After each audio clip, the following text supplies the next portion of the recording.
ഇന്ത്യക്ക് fighter jet നിർമ്മിക്കാൻ കഴിയും, മിസൈൽ നിർമ്മിക്കാൻ കഴിയും. പക്ഷേ ഒരു വലിയ പ്രശ്നം ഇന്നും തുടരുന്നുണ്ട്. ജെറ്റ് എഞ്ചിൻ ടെസ്റ്റ് ചെയ്യാൻ നമ്മൾ ഉദ്ദേശിച്ചത്ര സജ്ജീകരണങ്ങൾ നമുക്കില്ല. മറ്റു രാജ്യങ്ങളെ ഇതിനായി നമ്മുടെ രാജ്യം ആശ്രയിക്കണം. ഇനി ആ ആശ്രയം അവസാനിക്കാൻ പോവുകയാണ്. ഇന്ത്യയുടെ gas turbine research establishment, defence research and development organisation എന്നിവയുടെ പ്രധാന ലാബ് വരികയാണ്. അതിന്റെ ഒരു വലിയ പ്രഖ്യാപനം നടന്നിരിക്കുകയാണ്. ഇതെന്താണെന്ന് പറഞ്ഞാൽ ഇന്ത്യയിൽ തന്നെ world class aero engine testing facility നിർമ്മിക്കാനുള്ള ഒരു വലിയ പദ്ധതിയാണ്. ഇതോടെ എഞ്ചിൻ ടെസ്റ്റിംഗിനായി വിദേശ രാജ്യങ്ങളിലേക്ക് പോകേണ്ട ആവശ്യം കുറയും. ഇപ്പോൾ ഇന്ത്യയിൽ എന്താണ് അവസ്ഥ?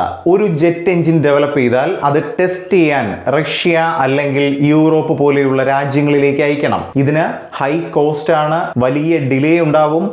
ഏറ്റവും പ്രധാനമായി നോക്കുകയാണെങ്കിൽ വലിയ സെക്യൂരിറ്റി റിസ്ക് തന്നെയാണ്. അതായത് നമ്മുടെ രാജ്യം വികസിപ്പിച്ചത് മറ്റൊരു രാജ്യത്തേക്ക് അയക്കുമ്പോൾ അതിൽ ഒരുപാട് ഡേറ്റകൾ ചോരാനിടയുണ്ട് എന്നതും മനസ്സിലാക്കണം. പക്ഷേ നെയ്ടെക് വന്നാൽ ഇതെല്ലാം വെറും ചരിത്രം മാത്രമായി മാറും. ഇത് ഒരു സാധാരണ ടെസ്റ്റിംഗ് സെന്റർ അല്ല. സീ ലെവൽ മുതൽ 15 കിലോമീറ്റർ ആൾട്ടിറ്റ്യൂഡ് വരെ സിമുലേഷൻ, മാക് 2 സ്പീഡ് കണ്ടീഷനുകൾ, extreme temperature testing, high altitude test facility ഉപയോഗിച്ച് റിയൽ ഫ്ലൈറ്റ് കണ്ടീഷൻസ് സിമുലേറ്റ് ചെയ്യും. അതുപോലെ തന്നെ fan and compressor testing, combustor testing, turbine testing, afterburner testing, ഇതെല്ലാം ഒരേ സ്ഥലത്ത്. ഇത് ഇന്ത്യക്ക് ഇതുവരെ ഇല്ലാത്തൊരു കേപ്പബിലിറ്റിയാണ്. ഈ പ്രോജക്റ്റ് ഡയറക്റ്റ് ആയി ബന്ധപ്പെട്ടിരിക്കുന്നത് ഇന്ത്യയുടെ ഫ്യൂച്ചർ ഫൈറ്റർ ജെറ്റ് ആയ HAL AMCA ആണ്. AMCA പോലെയുള്ള സ്റ്റെൽത്ത് എയർക്രാഫ്റ്റുകൾക്ക് പവർഫുൾ എഞ്ചിൻ വേണം. അതിന് ഇത്തരം ടെസ്റ്റിംഗ് സൗകര്യങ്ങൾ അനിവാര്യമാണ്. കൂടാതെ HAL പ്രൈവറ്റ് കമ്പനികൾ അല്ലെങ്കിൽ സ്റ്റാർട്ടപ്പുകൾ എല്ലാവർക്കും ഈ ഒരു ഫെസിലിറ്റി ഉപയോഗിക്കാനും സാധിക്കുമെന്നതാണ്. അതുകൊണ്ട് തന്നെ ഇന്നോവേഷൻ വർദ്ധിക്കും.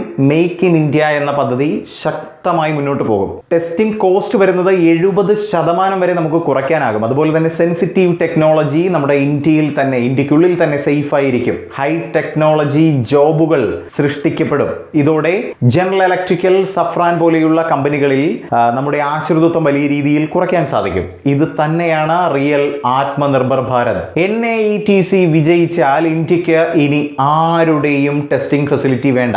Design in India, test in India, build in India. ഇന്ത്യയുടെ എയ്റോ എഞ്ചിൻ റെവല്യൂഷൻ ഇപ്പോൾ മുതൽ തുടങ്ങുകയാണ്.